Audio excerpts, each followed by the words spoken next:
투자는 건강하게, 마음 편하게, 오래. 안녕하세요. 캐빈베스트만 허정욱입니다. 오늘 촬영일자 1월 8일 수요일이고요.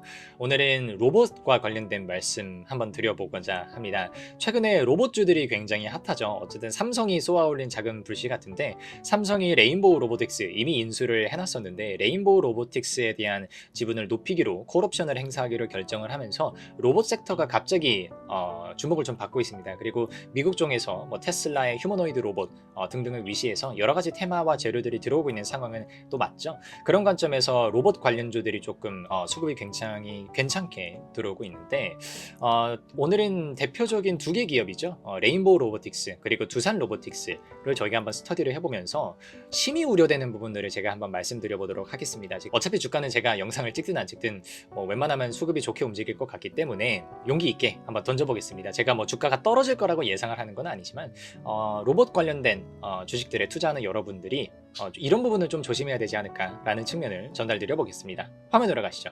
지금 최근에 레인보우 로보틱스하고 두산 로보틱스의 주가 흐름입니다. 일단 레인보우 로보틱스는 상한가를 거의 3번까지 가까이 간 느낌으로 주가가 튀어올랐고요. 가장 직접적인 주식이니까.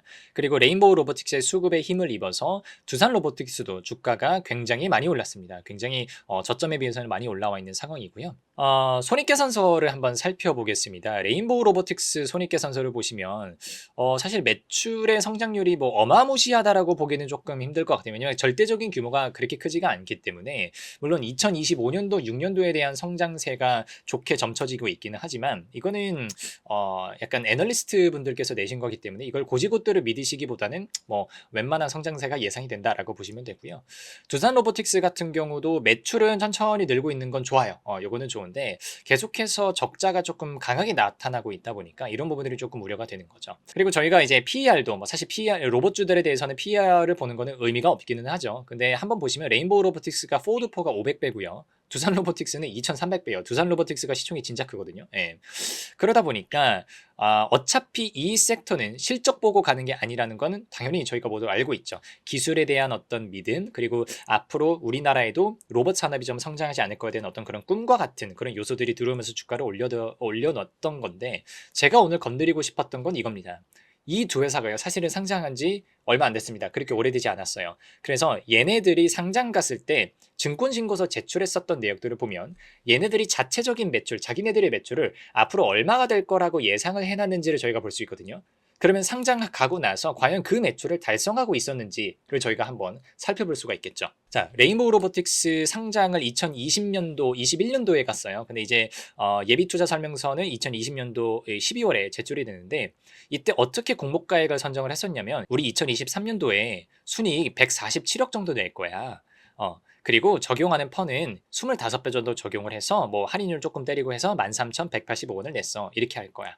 그러면 제가 오늘은 피어 그룹 선정에서 퍼가 비싸다 싸다 이런 말씀은 안 드리겠습니다. 이 추정되는 당기 순이익이 말이죠. 147억, 그러니까 2020년도 기준이잖아요. 그러면은 2년, 3년 뒤 거를 얘네가 추정치를 예상을 해놨다는 거예요. 그래서 그래? 147억을 진짜 냈나? 한번 보자는 거죠. 두산 로보틱스도 이런 겁니다. 우리 얘네가 지금 예비 투자 설명서 2023년도에 냈어요. 근데 3년 뒤 실적을 추정을 해냈습니다. 우리 2026년도에 942억 순이익 달성할 것 같아. 그래서 퍼 38배 때리면 34,000원 낼 수 있어. 이렇게 해놔버렸어요. 그럼 역시 우리는 두산 로보틱스가 진짜 2026년도에 900억 이상의 순이익 낼 수 있어? 를 따라가야 되는 거죠. 자, 레인보우 로보틱스부터 한번 보겠습니다. 레인보우 로보틱스가 저 순이익 147억이라고 하는 순이익을 어떻게 예상을 했냐면 2020년도에 매출이 52억이었대요. 우리가 2021년도에 129억 낼 거고 2022년도에 276억 낼 거야.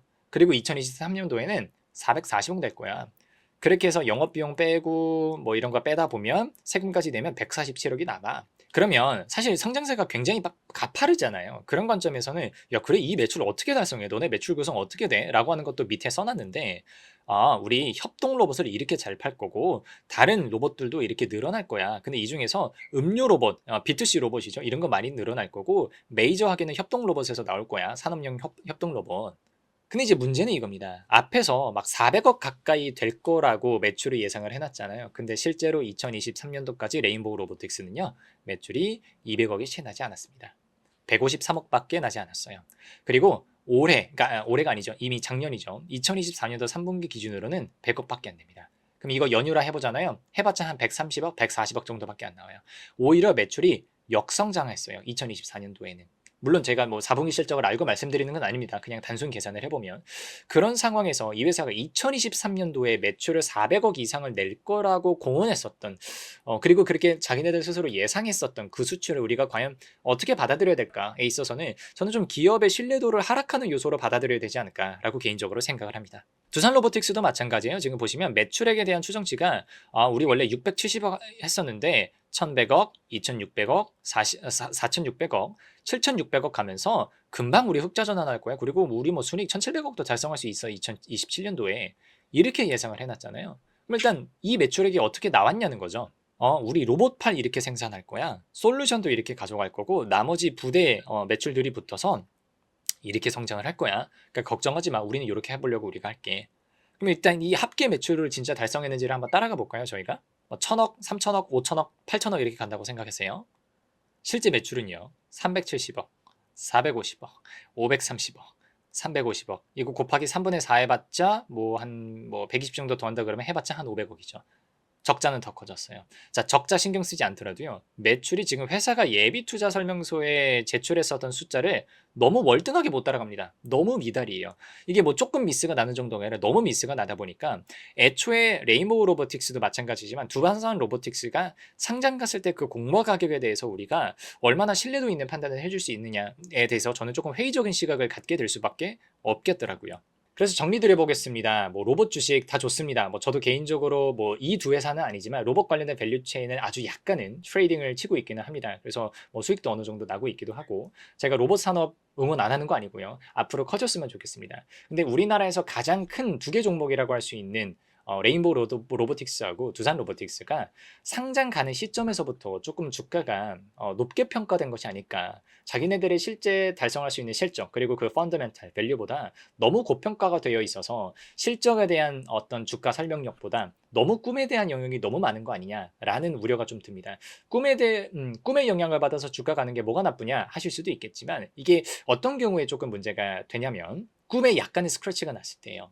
이게 제가 비교적 안정적인 종목들을 선호하는 이유가 이 친구들은 조금 나쁘게 말하면 꿈의 비중이 그렇게 크지 않아요. 그래서 꿈에 스크래치가 나도 그렇게 주가가 많이 빠지지 않습니다. 오히려 펀더멘탈적으로 많이 영향을 미치죠.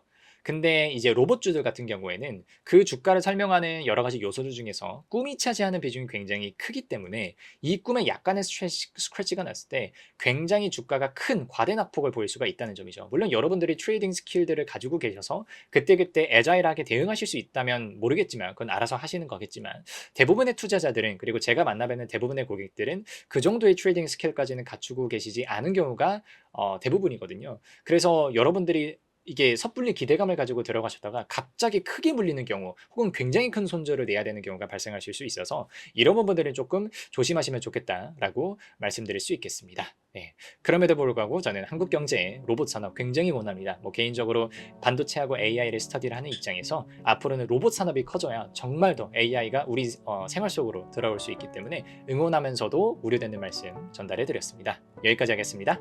감사합니다.